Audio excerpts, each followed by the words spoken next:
to me, my X-Men. The X-Men had the most popular superhero team in comic book history, and somehow turned them into one of the most confusing, inconsistent, and disappointing franchises in Hollywood. From beloved classics to baffling misfires, and now a new era led by animation and MCU integration. This is a story of what ruined the X-Men movies and how they might finally be fixed. Let's get into it. Let's fucking go. Get your spectral sock out, nerds. It's gonna get good.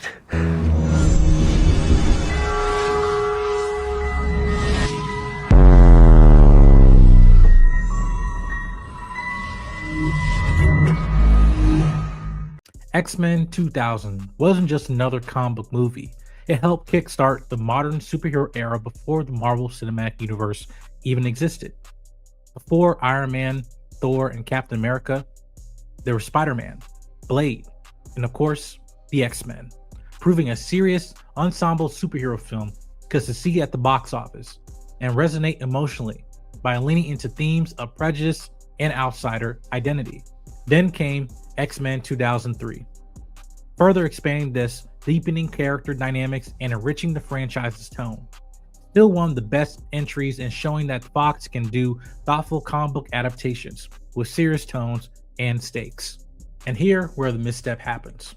After the high bar set by X2, things got messy fast. X-Men: The Last Stand tried to juggle multiple major arcs, Dark Phoenix, A Mutant Cure, and Magneto's War, and failed to do any of them justice. Then came X-Men Origins Wolverine 2009. Instead of building on momentum, Fox pulled the franchise in the wrong direction, with this solo prequel that massively misused characters like Deadpool, Ryan Reynolds, and fell into poor pacing, weird choices, and studio interference. From there on out, the timeline became one of the most unnecessarily convoluted in comic book movie cinema. Prequels that didn't line up, characters appearing inconsistently, and altering timelines that fans and critics openly mock. And it felt like these creators didn't even watch their own films they created, nor follow the narrative timeline. The Fox films often introduce fan-favorite mutants like Storm, Gambit, Cyclops, Jean Grey, Jubilee 3 times. Many of these X-Men characters felt like check marks instead of characters with arcs. Most of the fan consensus believe that there's too many plot lines, too little depth, too much timeline spaghetti, and then fans start seeing the franchise as lost potential rather than coherent cinematic universe. Here are the high points of the X-Men franchise. Let's recap. X-Men and X-Men 2. Brilliant ensemble films, balance social themes and character stakes.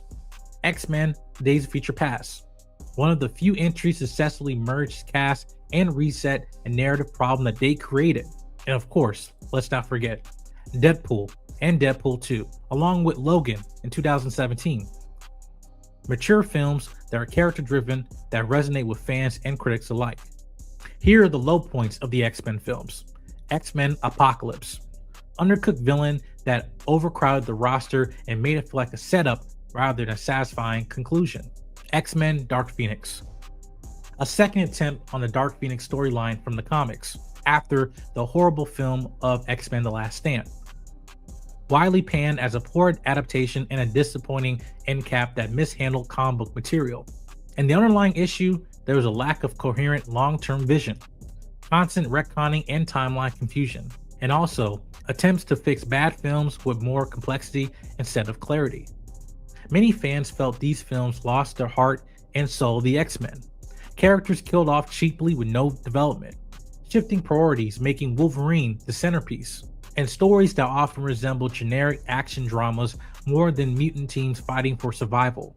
These issues led to diminishing audience engagement, frustration, and especially a competitor franchise like the MCU from Disney that built world building with patience and continuity in mind.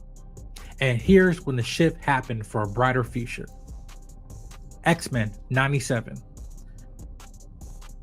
This show has reignited excitement for the franchise in a way the Fox films failed to, with universal critical acclaim, nostalgic yet fresh execution, and faithful character work. It's being called one of Marvel's best releases in years on an animated TV show on Disney Plus, and a prototype of what mutant storytelling should be. Unlike the films, the show prioritized ensemble chemistry, character depths, and the core mutant metaphor themes of identity and prejudice, which resonated with long-term fans.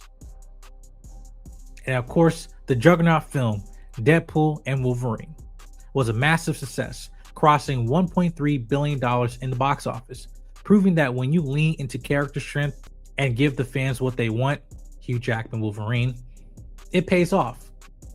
And here we see the path to a brighter future. And after the acquisition of 20th Century Fox from Disney, Marvel Studios has actually begun integrating X-Men characters in the MCU, with upcoming appearances such as Avengers Doomsday, which signals a resetting of the franchise, a true fresh start under one unified vision, with most of the returning X-Men coming back for this film. Many fans are mixed. Many are excited to see comic-accurate costumes and cohesive timeline finally. Some worry nostalgia will override meaningful storytelling, or that the new interpretations won't live up to beloved versions. However, there is hope that the MCU X-Men can avoid bloated storylines, underdevelopment characters, and continuity messes, mistakes Fox made for many years. And with the upcoming films such as Avengers Doomsday and Avengers Secret Wars, we finally see a path that's clear and obtainable, a brighter future for the X-Men. To truly succeed, the X-Men in live action must do these things. Focus on clear, emotional, grounded storytelling, not just spectacle.